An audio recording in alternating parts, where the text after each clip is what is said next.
News First John Chandler live in the newsroom now with the latest on this ugly incident, John.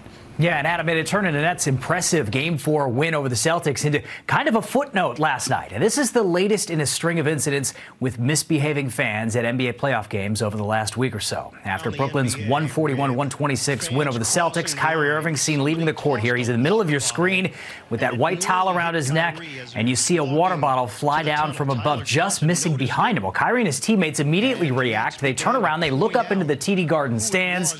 And for context here, Boston fans were pretty amped for Kyrie's return. They're still upset that he ever wanted to leave the Celtics in the first place to come to Brooklyn.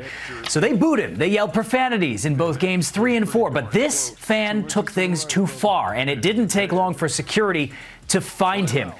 Boston police were seen placing 21-year-old Cole Buckley from Braintree, Massachusetts in handcuffs. He is expected to be arraigned tomorrow.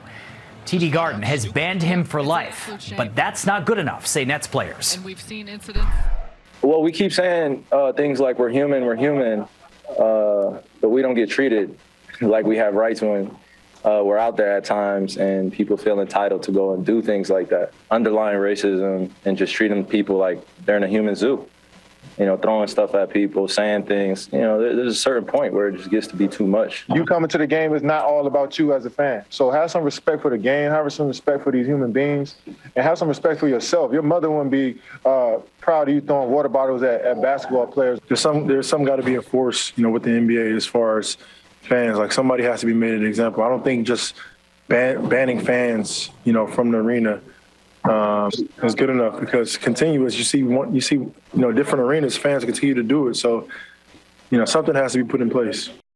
And that's a fair point. Kevin Durant adds that the Nets hope they don't have to go back to Boston in these playoffs, and they can simply take care of that tomorrow night. Brooklyn could eliminate the Celtics with a Game 5 win. But Adam, whether it's, you know, it feels like this one fan and this isolated incident in the Celtics arena, but when you add it all up with all the other incidents, whether it's a fan throwing a water bottle at Kyrie, whether it's Trae Young getting spit on at MSG, or Russell Westbrook having popcorn dumped on him, there's just simply no place for this kind of action.